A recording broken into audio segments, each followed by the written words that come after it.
Kapag nakakakita tayo ng vintage na gamit sa audio system, nai-imagine natin yung kapanahonan ng ating mga lolo't lola at syempre, pati na rin yung mga lumang tugtugin. Ang sarap magbalik tanaw sa nakaraan. Ano kaya yung mga happenings ng kapanahonan pa ng ating mga lolo't lola?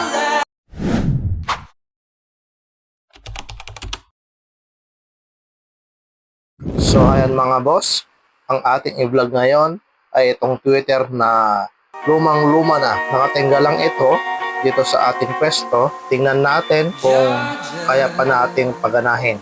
Ang huli na napatunog natin to ay since 2013 pa. So matagal na. Hindi tayo sure kung available pa yung kanyang voice coil. Sana mapagana natin siya. Kailangan nating ilagay sa roller dahil meron siyang kabigatan. So nagpatulang na tayo sa dalawa nating kasamahan. Ingat tayo, lalo na at hagdanan pa naman ang dadaanan. Kailangan ng extra ingat para hindi madisgrasya. Sa tansya ko mga boss, ang Twitter na ito ay mas panganay pa sa akin. Well, malalaman natin mamaya. Kana, di ko ah. Di so na tigdiso. Sige.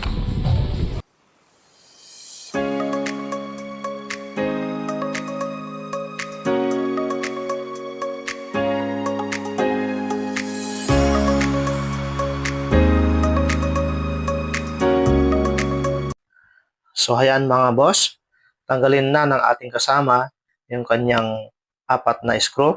Ang kanyang brand ay Altec, model 28816G at made in USA siya mga boss. Kaya nasabi ko na mas panganay itong Twitter kesa sa akin dahil nag-research din tayo sa Google at ang sabi dito ay Altec 28816G compression driver was initially manufactured by Altec Lansing in the late 1940s to early 1950s. At nabanggit pa sa baba na ito ay ginagamit sa movie theater. So dahil may mga kalawang na, kailangan nating sprayan ng WD-40 at kailangan na rin nating linisan yung butas kung saan papasok yung voice coil natin.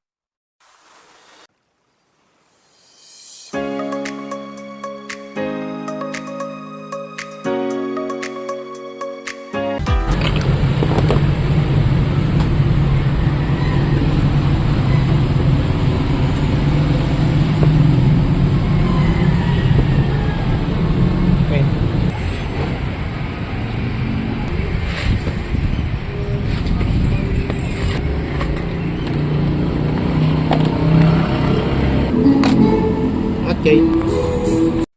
71mm ang size ng kanyang voice coil.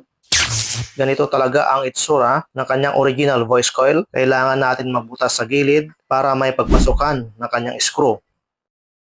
And finally, nabutasan na natin. At para hindi gagalaw yung voice coil, kailangan nating maglagay ng washer o reverse thread para mag-lock siya ng maigi. Na-fix na natin yung pagkalagay ng tornilyo niya. Siguradong wala siyang kawala. Tapos mamaya mag-sound check tayo. Actually yung mga screw niya sobrang dami mga boss. Pero yan talaga. Ganito pala yung actual na itsura ng kanyang original voice coil. Kaso nga lang 75mm ito. Samantalang 71mm naman dito sa Altec na Twitter.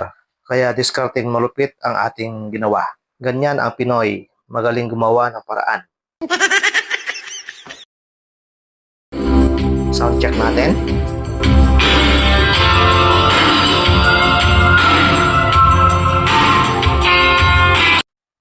Isalpak na rin natin yung kanyang cover. Tapos gamitin na natin ito na pang demo. O di kaya i-keep lang muna natin sa ating bodega. Kapag nakakakita tayo ng vintage na gamit sa audio system, nai-imagine natin yung kapanahonan ng ating mga lolo't lola at syempre, pati na rin yung mga lumang tugtugin. Ang sarap magbalik tanaw sa nakaraan. Ano kaya yung mga happenings ng kapanahonan pa ng ating mga lolo't lola? Ang mga nakaraan ay part na ng ating history, kaya never nating ma-forget. Ngunit ang teknolohiya ay nag-evolve habang tumatagal, lalong nag-i-improve.